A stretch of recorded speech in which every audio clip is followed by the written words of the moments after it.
एक शिकारी सारा दिन शिकार न मिलने के कारण जंगल में भटकने के बाद जब निराश होकर जंगल से गुजर रहा था तो उसने सामने से एक जंगली सूअर को आते देखा। उसका मन खुशी से नाच उठा कि चलो आज कुछ तो मिला, लेकिन वह सूअर भी कुछ कम न था। उसने भी अपने शत्रु को पहचान लिया था। इससे पहले कि शिकारी उस पर वार करता, सूअर ने उस पर हमला कर दिया। सूअर का हमला इतना भयंकर था कि शिकारी संभल न पाया। वह देखते ही देखते सूअर के प्रहारों से घायल होकर जमीन पर गिर गया। मरते मरते शिकारी ने अपनी कमर से लटकते खंजर को निकालकर सूअर के पेट में घोंप दिया। सूअर के मुंह से एक भयानक गुर्राहट निकली और वह भी शिकारी के साथ ही ढेर हो गया। शिकारी और सूअर दोनों मरे पड़े थे। शिकारी जो जंगली जानवरों को मारने निकला था, अब वह खुद ही मरा पड़ा था। उसके पास ही उसके तीर बिखरे पड़े थे और कमान भी पड़ी थी। कुछ समय बाद एक गीदड़ घूमता हुआ वहां आ पहुंचा। जब उसने वहां पड़े सूअर और गीदड़ की लाशों को देखा तो वह खुशी से नाच उठा और अपने आप से ही कहने लगा, आहा, आज सुबह सुबह ना जाने किस भले प्राणी का मुंह देखा था जो एक नहीं दो दो शिकार मिल गए। अब तो कई दिनों तक भोजन नहीं ढूंढना पड़ेगा। पेट भर के खाऊंगा और आराम से सोऊंगा। गीदड़ उनके पास ही बैठ गया। वह कभी सूअर की लाश को देखता जिसके शरीर पर मोटा मोटा मांस था, कभी शिकारी को देखता जो सूअर के सामने बच्चे की तरह लग रहा था, दुबला पतला बेचारा। पास ही शिकारी के तीर बिखरे पड़े थे, उनके साथ ही पड़ी थी उनकी कमान। इस कमान की तंज भी तो चमड़े की ही थी।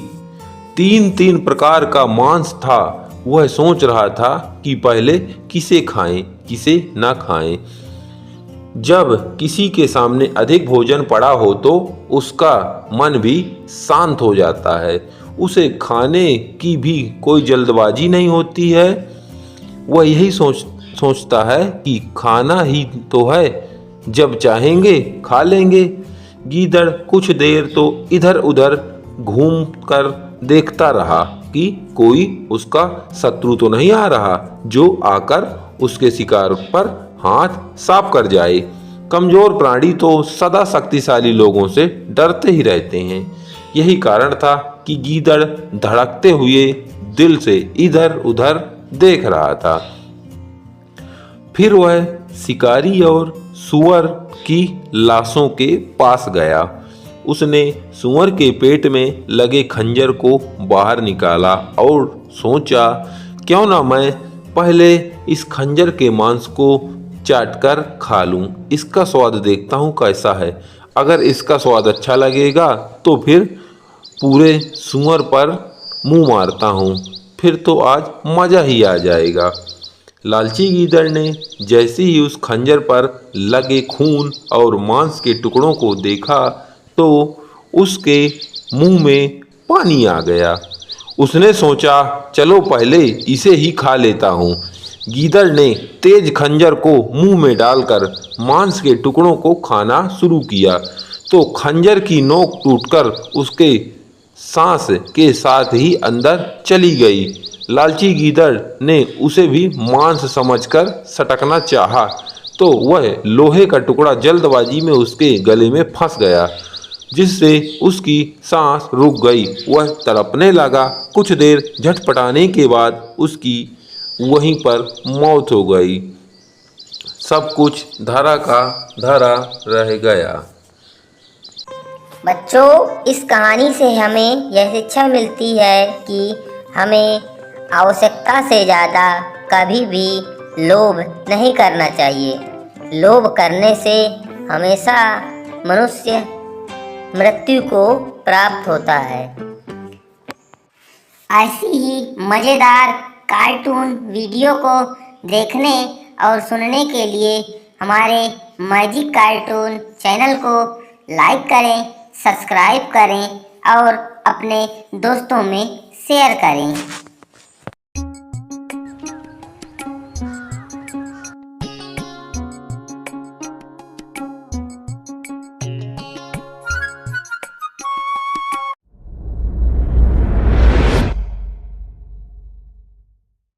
बहुत समय पहले की बात है। एक जंगल में एक शेर और एक गधा रहते थे।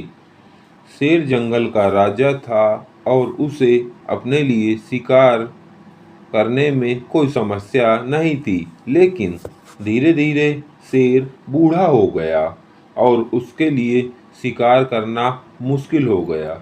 एक दिन उसने सोचा कि अब उसे एक सहायक की ज़रूरत है जो उसके लिए शिकार ला सके।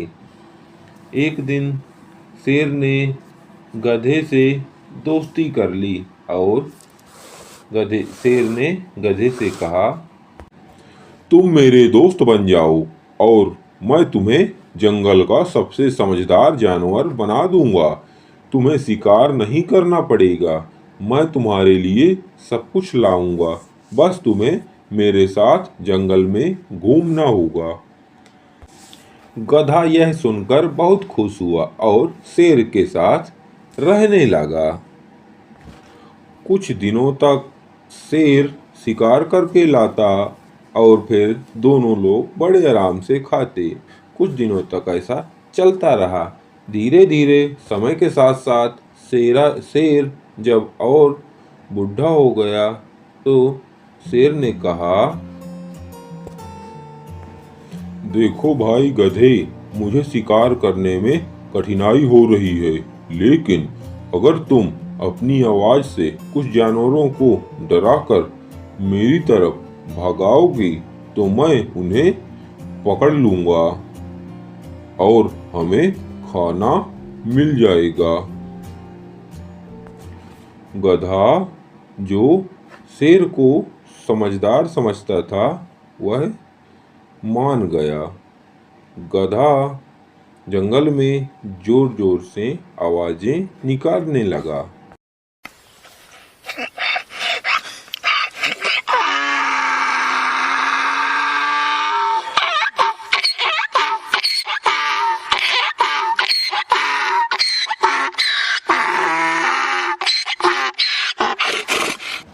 गधे की आवाज से कई छोटे छोटे जानवर डरकर भागने लगे। शेर उन जानवरों को पकड़ने में माहिर था और जल्दी ही उसने कुछ शिकार कर लिया। शेर और गधा दोनों ने मिलकर बहुत अच्छा खाना खाया।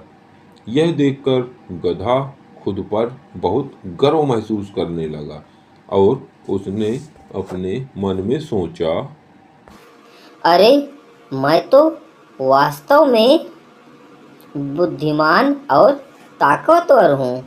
मेरी आवाज़ से ही सभी जानवर डरते हैं। मैं तो फालतू में इस बूढ़े शेर खान के पीछे लगा रहता हूँ। मुझे लगता है कि मुझे इसका साथ छोड़ देना चाहिए और मुझे अकेले ही जानवरों का शिकार करना चाहिए। एक दिन गधे को अपनी ताकत पर इतना भरोसा हो गया कि उसने शेर से कहा, मुझे लगता है कि अब मैं अकेले ही शिकार कर सकता हूँ। मेरी आवाज़ से सारे जानवर डरकर भाग जाते हैं। मुझे तुम्हारी ज़रूरत नहीं है।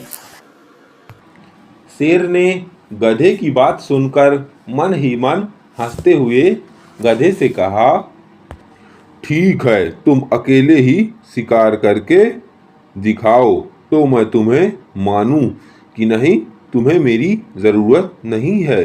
और तुम समझदार हो गए हो और सभी जानवर तुम्हारी आवाज से भयभीत होने लगे हैं। गधा जंगल में जोर जोर से चिल्लाने लगा।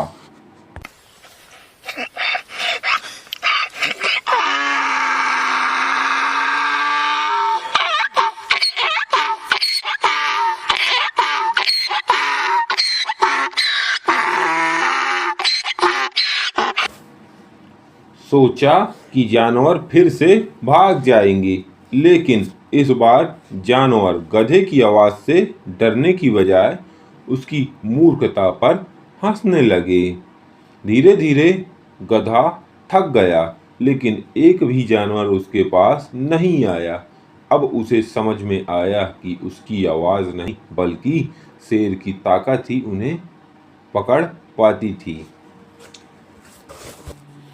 जब गधा वापस शेर के पास आया तो उसने शेर से कहा, मुझे माफ करना, मैं समझ गया कि मेरी आवाज से जानवर नहीं भागते, बल्कि तुम्हारी वजह से हम शिकार कर पाते थे।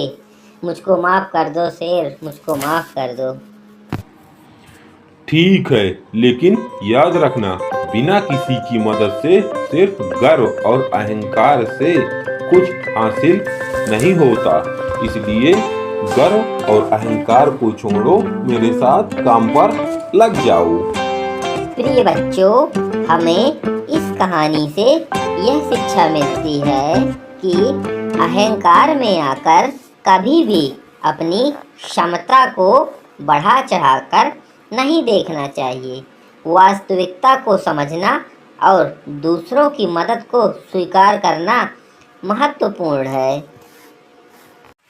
ऐसी ही मज़ेदार कार्टून वीडियो को देखने और सुनने के लिए हमारे मैजिक कार्टून चैनल को लाइक करें, सब्सक्राइब करें और अपने दोस्तों में शेयर। बहुत समय पहले की बात है, शांतिपुर के घने जंगल में 4 बैल रहते थे। उनमें गहरी मित्रता थी। वे चारों हमेशा साथ साथ ही रहते थे, साथ घूमने जाते, साथ साथ चरने जाते। चारों में इतनी एकता थी कि दुख सुख मिलकर सहते थे।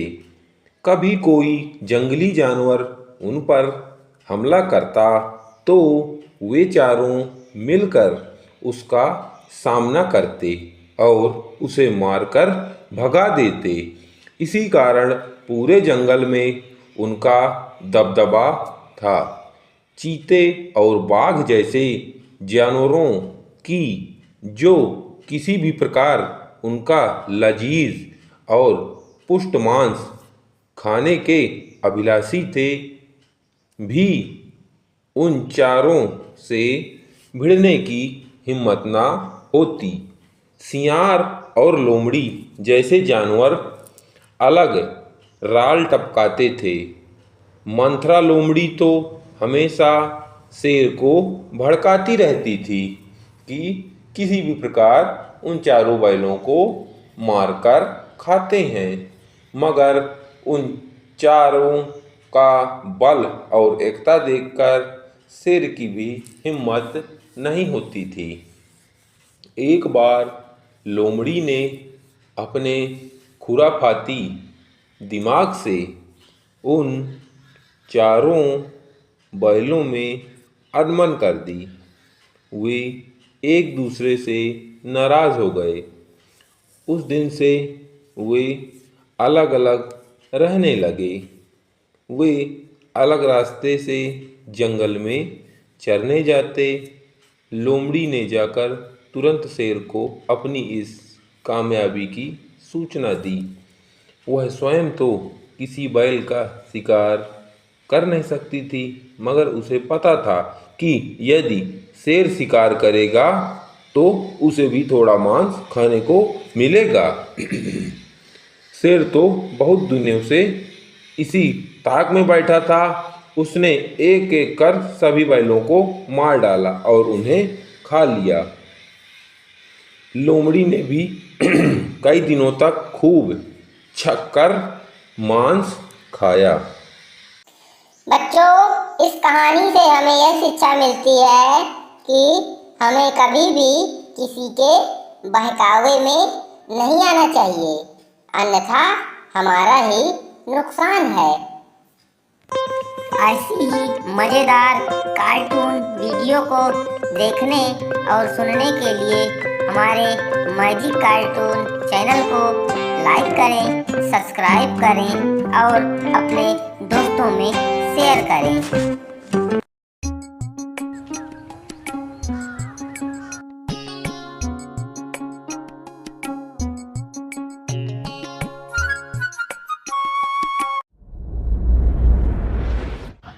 बहुत समय पहले की बात है। किसी नगर में 4 ब्राह्मण युवक थे। चारों बड़े गरीब थे। इन चारों युवकों ने एक रात बैठे बैठे अपने भविष्य के बारे में बड़ी गंभीरता से सोचना शुरू किया कि हम लोग कब तक ऐसे मारे मारे फिरते रहेंगे, कब तक अपने माँ बाप पर बोझ बने रहेंगे। हमें शहर जाकर कोई काम करना चाहिए। एक युवक ने उन सबसे कहा। उसकी बात से सभी सहमत हो गए। दूसरे दिन सुबह ही वे लोग शहर की ओर चल पड़े। रास्ता लंबा था, इसलिए शहर पहुंचने से पूर्व ही उन्हें रात हो गई और वे एक साधु की कुटिया में ठहर गए। वह साधु बहुत बूढ़ा था।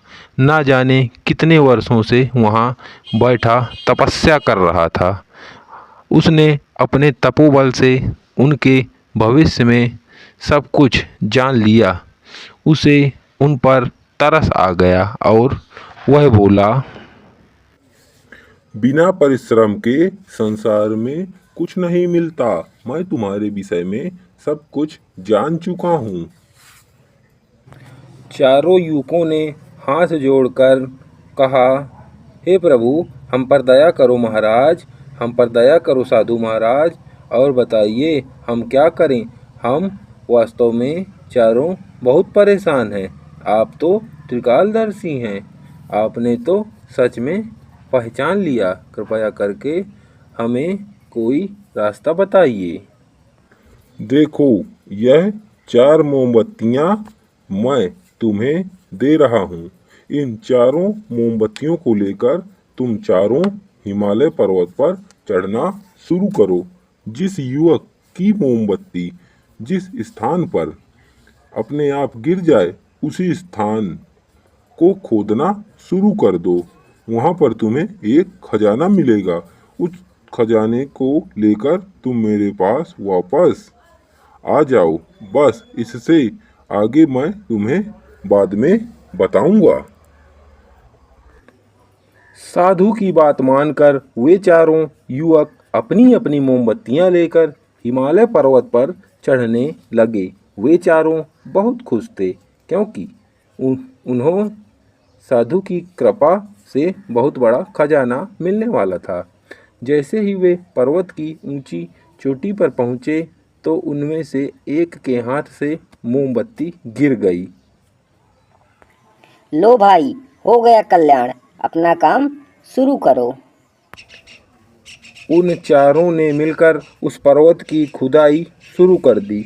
जैसे ही उन्होंने उस पर्वत को खोदा, वहाँ तांबे का खजाना निकला, जिसे देखकर सबने आश्चर्य से कहा, अरे यार, यह तो तांबा है। इस तांबे को ले जाकर हम क्या करेंगे। वे सब फिर खोदने लगे और इस बार उन सबको चांदी मिल गई। वाह वाह वाह वाह, अब तो चांदी भी मिल गई। चलो अब और खोदो, शायद अब सोना भी मिल जाएगा, फिर हीरे मिलेंगे, सब कुछ मिलेगा। साधु ने आशीर्वाद दिया है, अब किसी चीज़ की कमी नहीं रहेगी। अब हमें इससे भी आगे के पहाड़ों पर जाना चाहिए। अभी तो हमारे पास 2 मोमबत्तियाँ और हैं। आगे हमें बहुत कुछ धन मिल सकता है। एक युवक बोला, देखो दोस्तों, अधिक लालच ठीक नहीं। जो मिलता है वही लेकर साधु के पास चलो। परंतु उस युवक का समर्थन किसी ने नहीं किया। वे सब अधिक धन के लालच में आगे बढ़ गए। वो लोभ में फंस चुके थे। जैसे ही वह एक ऊंचे पर्वत पर पहुंचे तो तीसरे के हाथ से मोमबत्ती गिर पड़ी।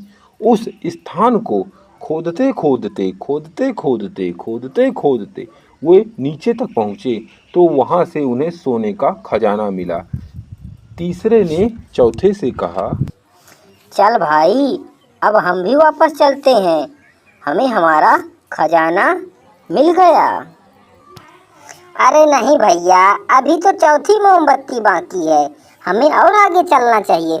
हो सकता है उस खजाने में हमें हीरे मोती मिल जाएं।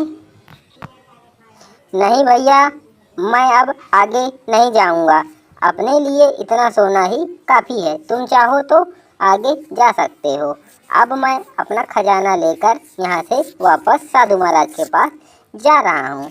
अब तुम जाओ चाहे ना जाओ, तुम्हारी मर्जी। ठीक है, अब मैं खजाना लेकर ही जाऊंगा। चौथा युवक, जो बहुत लालची था, आगे बढ़ने लगा। अपने तीनों साथियों को छोड़कर वह अकेला मोमबत्ती लिए पहाड़ पर चढ़ रहा था। आगे चलकर उसने देखा कि एक आदमी पहाड़ी पर खड़ा था। उसके माथे पर हीरा चमक रहा था। अरे वाह, मिल गया, हीरों का खजाना मिल गया। जैसे ही वह युवक आगे बढ़ा तो उस आदमी के माथे पर लगा हीरा चक्र का रूप धारण करके घूमता हुआ उसके माथे पर आकर लगा। डर के मारे उसका सारा शरीर कांपने लगा। अरे ये क्या, आपने मुझे इस तरह से क्यों मारा? इन हीरों को पाने के लिए तो मैं आया हूँ। इस पर उस देवदूत ने बोला, अरे मूर्ख, लालची इंसान, तूने साधु का कहना नहीं माना, फिर अपने मित्रों का भी कहना नहीं माना। एक दिन मैंने यही भूल की थी और लालच में अंधा होकर इस खजाने को पाने के लिए चला आया था। इस जादू के चक्कर को मैंने भी हीरा समझा था। इसने मुझे इस प्रकार जकड़ लिया कि मैं आज तक मुक्त नहीं हो सका, लेकिन आज मैं मुक्त होकर जा रहा हूँ, क्योंकि मेरे स्थान पर अब तुम इसके बंदी बनोगे। लेकिन भैया, जाते जाते आप मुझे इतना तो बता दो कि मुझको कब तक यहाँ बंदी बनकर रहना होगा? तुम्हें तो अब वही आकर बचाएगा जो मेरी और तुम्हारी तरह अक्ल का अंधा और लोभी होगा। यह कहकर वह युवक वहां से चला गया। ऐसी ही मज़ेदार कार्टून वीडियो को देखने और सुनने के लिए हमारे मैजिक कार्टून चैनल को लाइक करें, सब्सक्राइब करें और अपने दोस्तों में शेयर करें। एक बार की बात है, किसी गांव में एक धोबी रहता था। उसके पास एक गधा और एक कुत्ता था। धोबी सुबह सुबह गधे पर कपड़े लादकर और कुत्ते को साथ ले घाट पर पहुंच जाता। घाट पर धोबी कपड़े धो धोकर सुखाता और कुत्ता उनकी रखवाली करता, जबकि गधा सारा दिन पेड़ की छांव में खड़ा घास चरता रहता। दिन ढलने पर धोबी वापस आ जाता। एक रात धोबी के घर में चोर घुस आया। आहट पाकर कुत्ते ने उसकी तरफ देखा, फिर मुंह फेरकर सो गया। ये दोनों घर के आंगन में थे। गधा खूंटे से बंधा था, कुत्ता एक चारपाई के नीचे सो रहा था। चोर के आने पर भी गधे ने कुत्ते को मुंह फेरकर सोते देखा तो उसे उसकी इस हरकत पर बड़ा क्रोध आया और गधा कुत्ते से बोला, अरे ओ नमक हराम, देखता नहीं मालिक के घर में चोर घुस आए हैं, भौंकता क्यों नहीं है हरामी? गधे की इतनी बात सुनकर कुत्ते को गुस्सा आ गया और कुत्ता गधे से बोला, अरे कहे का मालिक, और तूने मुझे नमक हराम क्यों कहा? वो अगर मुझे खिलाता है तो मैं भी सारा दिन घाट पर उसके कपड़ों की रखवाली करता हूँ। जो कुत्ते दिन में सोते हैं वही रात में रखवाली करते हैं। अगर मालिक को मुझसे रात में रखवाली करवानी हो तो मुझे दिन में आराम करने का मौका देता। क्या इतनी सी बात मालिक नहीं जानता? कुत्ते की इतनी बात सुनकर गधे ने कुत्ते को समझाते हुए कहा, कुछ भी हो, जब तूने चोर को देख लिया है तो तुझे अपना धर्म निभाना चाहिए, तुझे भौंकना चाहिए।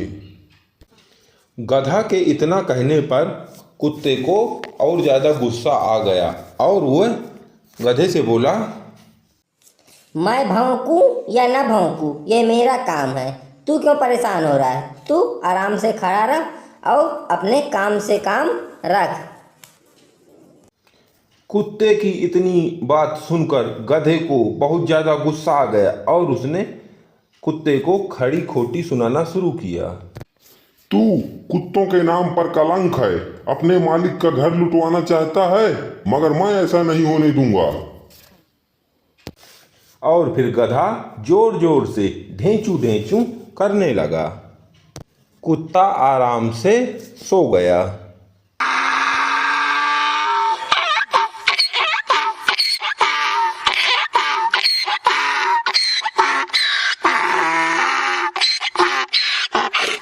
अंदर मालिक बड़ी ही प्यारी नींद ले रहा था। जैसे ही उसने आधी रात को ढेंचू ढेंचू की आवाज़ सुनी, उसकी नींद खुल गई और उसका दिमाग खराब हो गया। उसको बहुत तेज गुस्सा आ गया।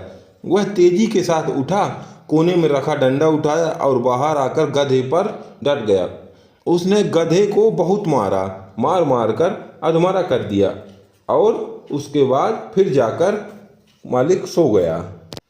गधा बेचारा कोने में गिरकर आंसू बहाने लगा।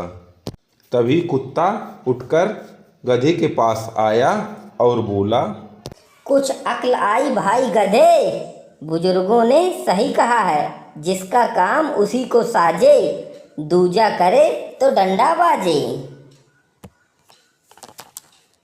ऐसी ही मजेदार कहानियों को सुनने और देखने के लिए हमारे कार्टून चैनल को सब्सक्राइब एंड लाइक जरूर करें। बहुत समय पहले एक घने जंगल में एक शेर और एक गधा रहते थे। शेर जंगल का राजा था और गधा एक साधारण पशु था। एक दिन गधा अपने काम में व्यस्त था, तभी उसने शेर के पास से एक सुगंधित फूल देखा। फूल को देखकर गधा प्रभावित हो गया और उसने शेर से पूछा, महाराज, यह फूल कितना सुंदर है। यह फूल तुम्हारे लिए नहीं है, इसका वास्तविक महत्व सिर्फ मुझसे है। शेर की इतनी बातें सुनकर गधा नाराज हो गया और उसने शेर से कहा, महाराज, क्या आपको लगता है कि आप ही इस फूल के हकदार हो? क्या यह मेरे लिए सुंदर नहीं हो सकता है? शेर ने जवाब दिया, सही बात है, लेकिन तुम्हें यह समझना होगा कि एक विशेष वस्तु का मूल्य उसकी पहचान और स्थान से होता है, न कि उसकी सुंदरता से। गधा इस बात को समझने में असमर्थ था और उसने शेर की बातों को नज़रअंदाज कर दिया। गधा फूल को अपने साथ ले जाने लगा। फूल की सुगंध ने उसे खुशी दी, लेकिन वह उसकी सुंदरता को बनाए रखने में जल्दी ही असफल हो गया। एक दिन गधा फूल को अपनी पीठ पर लादे हुए जंगल में घूम रहा था। तभी एक बंदर ने फूल देखा और कहा, अरे गधे भाई, यह तो एक सुंदर फूल है, लेकिन तुम इसे अच्छे से संभाल नहीं पा रहे हो। गधा गर्व से बोला, देखो, यह फूल मेरे पास है और यह मेरे लिए खास है और ये मेरा ही है। थोड़ी ही समय में फूल मुरझा गया और उसकी सुगंध गायब हो गई। गधा समझ गया कि फूल का वास्तविक मूल्य उसकी सुंदरता में नहीं बल्कि उसकी सही देखभाल में था। शेर की बातों का महत्व गधा समझ चुका था। उसने सीखा कि कुछ भी महत्वपूर्ण होता है उसकी पहचान और सही देखभाल से ही उसकी सच्ची कीमत और महत्व बढ़ता है। बच्चों, यह कहानी हमें यह सिखाती है कि किसी भी चीज़ की असली कीमत और महत्व उसकी पहचान और देखभाल में होती है, ना कि केवल उसकी बाहरी सुंदरता में। ऐसी ही मज़ेदार कहानियों को सुनने और देखने के लिए हमारे मैजिक कार्टून चैनल को लाइक एंड सब्सक्राइब ज़रूर करें। एक बार की बात है, किसी जंगल में एक शेर रहता था। वह बहुत बलवान और क्रोधी था। उसी जंगल में एक रीछ भी रहता था। वह भी बलवान और साहसी था। दोनों अपनी अपनी मांदों से निकलकर बाहर आए, अंगड़ाई लेकर सुस्ती उतारी, फिर शिकार की तलाश में इधर उधर नजर डाली। वहाँ आसपास एक हिरण था जो उन दोनों महाबलियों को देखकर पत्थर की मूर्ति बन गया था। उसका ख्याल था कि यदि वह बिना हिले डुले खड़ा रहेगा तो वे दोनों उसे पत्थर की मूर्ति समझकर अपने अपने रास्ते चले जाएंगे। मगर वे दोनों तो घाघ थे, इतनी आसानी से धोखा कैसे खाते। उन्हें तो उसके लजीज मांस की गंध आ चुकी थी। तत्पश्चात दोनों ही उस पर झपटे, किंतु वह हिरण भालू के ज़्यादा करीब था, इसलिए उसने दो ही छलांग मारकर उसे दबोच लिया। हिरण को दबोचने के लिए भागा तो शेर भी था, लेकिन बाजी मारी भालू ने। उसने गर्व से सिर उठाकर चिढ़ाने वाले अंदाज में शेर की तरफ देखा, फिर हिरण की गर्दन मुंह में दबाकर उसे अपनी मांद की तरफ घसीटने लगा। मगर शेर खामोशी से यह शिकस्त कैसे बर्दाश्त करता। आखिर वह जंगल का राजा था। अकड़कर शेर बोला, अरे ओ रीछ के बच्चे, हिरन से दूर हट, ये मेरा भोजन है। क्या तू जानता नहीं कि मैं जंगल का राजा हूँ? और वैसे भी इस हिरन पर तुझसे पहले मेरी नज़र पड़ी थी। मगर रीछ भी कम न था। रीछ ने जब शेर की इतनी बातें सुनी तो वह भी अपने ऊंचे स्वर में बोला, होगे तुम कहीं जंगल के राजा। मारा तो मैंने है, इसलिए इस हिरन पर मेरा अधिकार है। देखने से क्या होता है, जो मारता है उसी का अधिकार पहले माना जाता है। रीछ की इतनी बातें सुनकर शेर आग बबूला हो गया और गुर्राते हुए बोला, अरे मूर्ख, आधा तो ये मेरे खौफ से ही मर गया था। तूने मरे को मारकर कौन सा तीर मार दिया? अगर जिंदगी चाहता है तो भाग जा यहाँ से। मगर रीछ भी कम न था। शेर की इतनी बातें सुनकर रीछ को बहुत तेज गुस्सा आ गया और शेर से बोला, अरे ओ बिल्ली के बच्चे, तू अपने को समझता क्या है? अगर अपनी ताकत पर इतना ही घमंड है तो पहले मुझसे दो दो हाथ कर ले। देखते हैं कि इस हिरन को यहाँ से कौन ले जाएगा। शेर को भला इतनी बात कहाँ सहन होती। क्रोधी तो वह था ही। फौरन रीछ पर झपट पड़ा। देखते ही देखते दोनों गुत्थम गुत्था हो गए। उधर एक गीदड़ जो शेर की जूठन खाने के चक्कर में उसके पीछे लगा हुआ था, उसने उन दोनों को भिड़ते देखा तो वह हिरण की दावत उड़ाने बैठ गया। कुछ देर बाद जब वे दोनों लड़ते लड़ते थक गए तो उन्होंने हिरण की तरफ देखा। गीदड़ ने जब देखा कि दोनों महाबलियों का झगड़ा खत्म हो गया है तो वह वहां से भाग खड़ा हुआ। शेर ने रीछ से कहा, देख लिया आपसी झगड़े का नतीजा, एक तीसरा ही शख्स लाभ उठाकर भाग निकला। अब ये शिकार ना तेरे मतलब का रहा ना मेरे मतलब का रहा। बच्चों, इस कहानी से हमें यह शिक्षा मिलती है कि हमें आपस में मिलजुल कर रहना चाहिए। कभी भी आपस में लड़ाई झगड़ा नहीं करना चाहिए, नहीं तो इसी प्रकार तीसरा व्यक्ति मौके की तलाश में ऐसा करके चला जाता है। ऐसी ही मज़ेदार कार्टून वीडियो को देखने और सुनने के लिए हमारे मैजिक कार्टून चैनल को लाइक करें, सब्सक्राइब करें और अपने दोस्तों में शेयर करें। गंगा जी के तट पर बने शांति आश्रम में स्वामी शिवानंद जी रहते थे। इस आश्रम में उनके प्रवचन सुनने बहुत से लोग सुबह शाम आते थे। स्वामी जी अपने आश्रम में बच्चों को धर्म शिक्षा भी देते रहते थे। एक दिन स्वामी जी बच्चों को शिक्षा दे रहे थे, तभी एक चूहिया आकर उनके कदमों में गिर पड़ी। वह डर के मारे बुरी तरह कांप रही थी।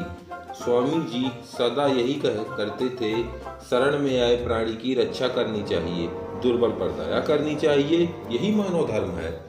स्वामी जी ने उस चूहिया को अपने हाथों में उठा लिया और सोचा कि क्यों ना मैं इस चूहिया को कन्या का रूप देकर इसे अपने आश्रम में ही रख लूं। यह दर बदर भटकने से बच जाएगी और मेरी पत्नी की संतान पाने की इच्छा भी पूरी हो जाएगी। स्वामी जी ने अपनी शक्ति से उस चूहिया को कन्या का रूप दे दिया और कुटिया में ले जाकर अपनी पत्नी को सौंपते हुए कहा, लो देवी, आज से यह कन्या हमारी पुत्री है। हम ही इसके माता पिता बनकर इसका लालन पालन करेंगे।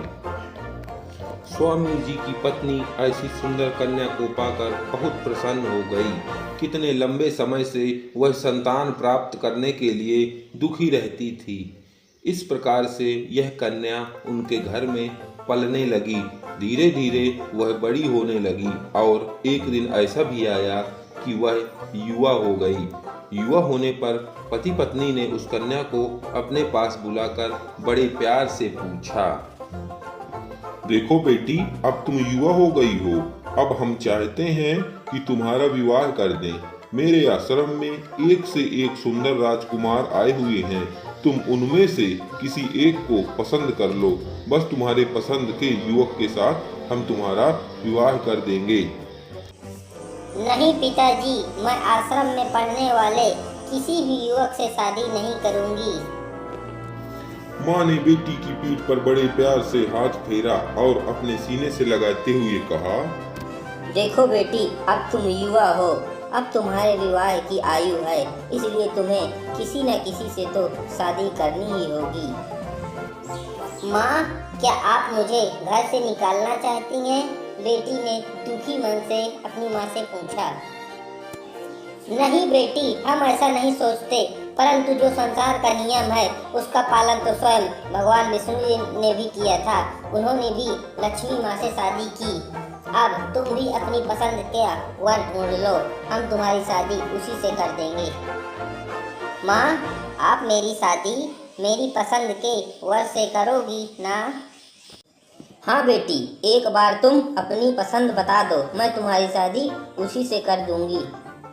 इतने में एक मोटा सा चूहा आश्रम में आया और बड़े आनंद से इधर उधर घूमने लगा। बेटी की बातें सुनकर दोनों पति पत्नी सोच में पड़ गए थे।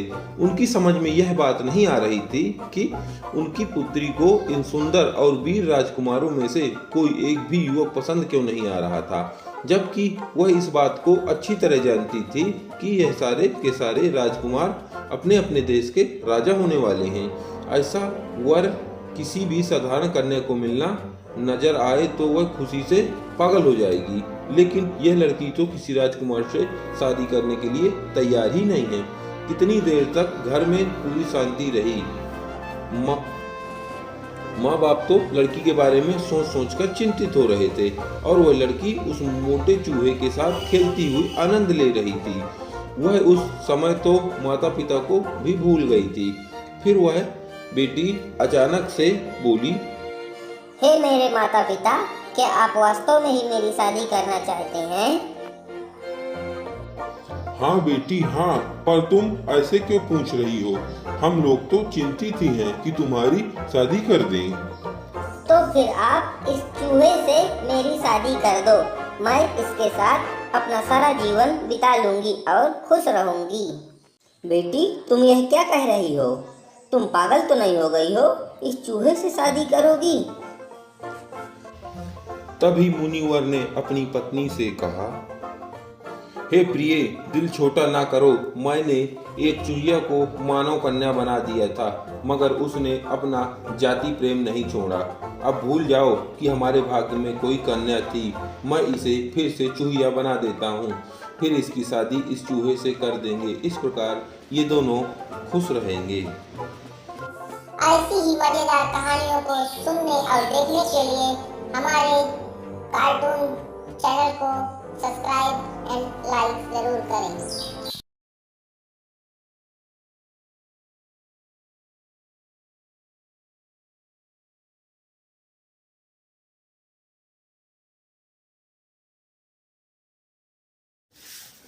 एक बार की बात है, किसी गांव में एक धोबी रहता था। उसके पास एक गधा और एक कुत्ता था। धोबी सुबह सुबह गधे पर कपड़े लाद कर और कुत्ते को साथ ले घाट पर पहुंच जाता।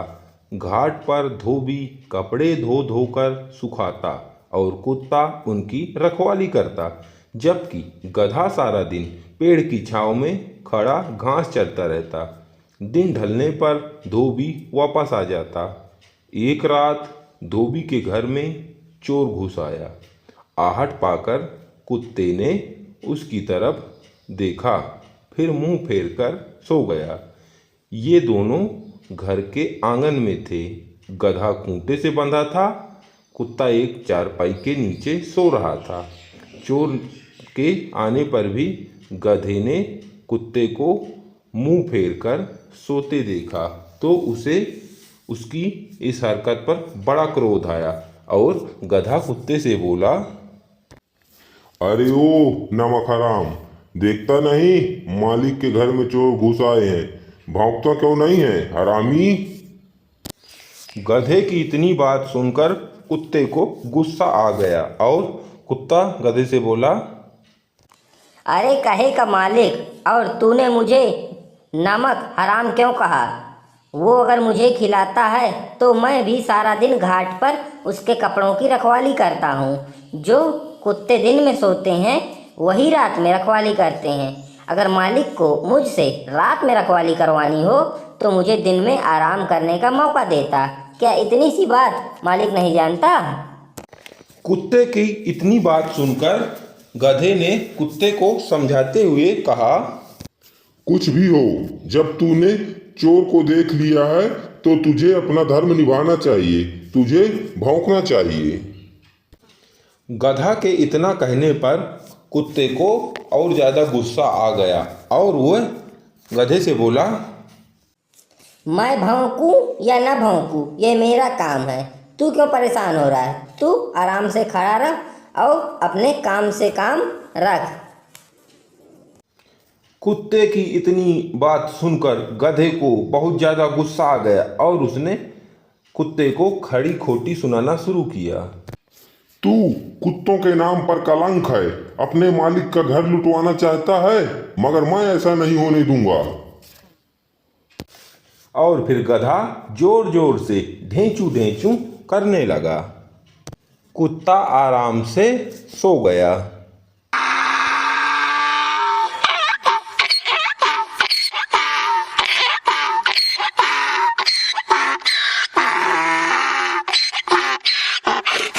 अंदर मालिक बड़ी ही प्यारी नींद ले रहा था। जैसे ही उसने आधी रात को ढेंचू ढेंचू की आवाज़ सुनी, उसकी नींद खुल गई और उसका दिमाग खराब हो गया। उसको बहुत तेज गुस्सा आ गया।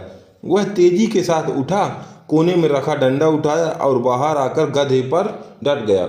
उसने गधे को बहुत मारा, मार मार कर अधमरा कर दिया और उसके बाद फिर जाकर मालिक सो गया। गधा बेचारा कोने में गिरकर आंसू बहाने लगा। तभी कुत्ता उठकर गधे के पास आया और बोला, कुछ अक्ल आई भाई गधे, बुजुर्गों ने सही कहा है, जिसका काम उसी को साजे, दूजा करे तो डंडा बाजे। ऐसी ही मजेदार कहानियों को सुनने और देखने के लिए हमारे कार्टून चैनल को सब्सक्राइब एंड लाइक जरूर करें। वर्षा के न होने से पूरे जंगल में त्राही त्राही मच गई। अकाल जैसी स्थिति पैदा हो गई। कुएं और तालाब सूख गए। पशु पक्षी प्यास के मारे तड़प तड़प कर मरने लगे। इसी जंगल में एक तालाब के पास हाथियों का एक परिवार रहता था। सूखा पड़ने के कारण वह तालाब भी सूखने लगा था। तालाब को सूखते देखकर हाथियों को बहुत चिंता सताने लगी। उनके सरदार ने अपने साथियों से कहा, मित्रों, मैं चाहता हूँ कि अब हम इस जंगल को छोड़कर किसी दूसरे जंगल में चले जाएं और वहाँ किसी बड़े तालाब के किनारे अपना डेरा डालें, क्योंकि अब इस तालाब में तो पानी रहा नहीं। यदि हम 2-4 दिन और यहाँ रहें तो हम प्यासे ही मारे जाएंगे। सभी हाथी मान गए। उसी शाम हाथियों का सरदार कुछ अन्य हाथियों को लेकर पड़ोस के श्यामपुर के जंगल में पानी के तालाब को देखने गया। वहाँ पर रहने वाले खरगोशों ने जब परदेसी हाथियों को वहाँ पर आए देखा तो उनका माथा ठनका। वे सोचने लगे कि यदि ये हाथी इस जंगल में आ गए तो कुछ ही दिनों में पानी का यह तालाब भी सूख जाएगा। एक दिन ऐसा भी आएगा जब हमें पीने का भी पानी नहीं मिलेगा। प्यासे मरने से तो कहीं अच्छा है कि इन हाथियों के लिए जंगल में आने से पहले ही हम यह जंगल छोड़कर कहीं और चले जाएं। खरगोशों का सरदार अपने साथियों की बातें सुनकर बोला, भाइयों, हम उन हाथियों से डरकर अपने बाप दादा के बनाए घरों को छोड़कर क्यों चले जाएं? इससे तो कहीं अच्छा है कि हम अपनी बुद्धि से काम लेकर इन हाथियों को ही यहाँ आने से रोक दें। इतना सुनते ही दूसरे खरगोश ने कहा, मगर महाराज, हम उन हाथियों का मुकाबला कैसे कर सकते हैं? वो आकार में हमसे बहुत बड़े हैं। हम उनके एक पैर के भी बराबर नहीं हैं। हमें उनसे मुकाबला नहीं करना, बल्कि बुद्धि से काम लेकर उन्हें रोकना होगा। आप में से 2 जन मेरे साथ आ जाएं। खरगोशों का सरदार 2 साथियों को लेकर हाथियों के सरदार से मिलने चल दिया। हाथियों के सरदार ने उन्हें देखकर सहज भाव से पूछा, कहो दोस्तों, कैसे आना हुआ? हे जंगल के राजा, हम इस जंगल की खरगोश बिरादरी की ओर से आपकी सेवा में इसलिए हाजिर हुए हैं कि आप लोग जिस तालाब पर आना चाहते हैं उसके विषय में कुछ जानकारी दे दें। खरगोशों का सरदार बोला, दरअसल बात यह है महाराज कि इस तालाब में हमारा देवता चांद रहता है। यदि आप उस तालाब के जल को गंदा करेंगे तो हमारा देवता नाराज होकर हम सबका सर्वनाश कर देगा। क्या तुम सत्य कह रहे हो खरगोश? महाराज, झूठ बोलने से आखिर लाभ ही क्या है? परंतु फिर भी यदि आपको विश्वास नहीं तो आज रात को स्वयं चांद देवता के दर्शन कर लेना। इससे आपको पुण्य भी मिलेगा। यदि ऐसी बात है तो आज रात को हम भगवान चांद के दर्शन करने अवश्य आएंगे, और यदि तुम्हारी बात झूठी निकली तो तुम्हें इसका दंड दिया जाएगा। ठीक है महाराज, आज रात आप तालाब पर पधारें, आपको चांद देवता के दर्शन जरूर होंगे। यह कहकर खरगोश अपने साथियों के साथ वहां से वापस आ गया। पूर्णिमा की रात थी। आकाश पर चांद पूरे रूप के साथ चमक रहा था। हाथियों का सरदार अपने साथियों के साथ चांद देवता के दर्शन करने के लिए आया हुआ था। रात के समय चांद का पूर्ण प्रतिबिंब तालाब के पानी पर नजर आ रहा था। खरगोश ने हाथियों के सरदार से पूछा, देखो महाराज, इस तालाब के पानी के अंदर हमारे चांद देवता कैसे विश्राम कर रहे हैं। हाँ हाँ, सचमुच हमारे चंद्रदेव जलसैया पर लेटे हैं। धन्य है प्रभु, धन्य है आप। अब हम इस तालाब को कदापि अपवित्र नहीं करेंगे। हम यहाँ से जा रहे हैं। इतना कहकर हाथी अपने साथियों को लेकर वहां से वापस चला गया। इस प्रकार खरगोशों ने उन विशाल हाथियों को अपने बुद्धि के बल पर वहां से भगा दिया और अपने जल की रक्षा की। व्यक्ति अगर चाहे तो अपने बल बुद्धि से कुछ भी कर सकता है। ऐसी ही मजेदार कहानियों को सुनने और देखने के लिए हमारे कार्टून चैनल को सब्सक्राइब एंड लाइक जरूर करें।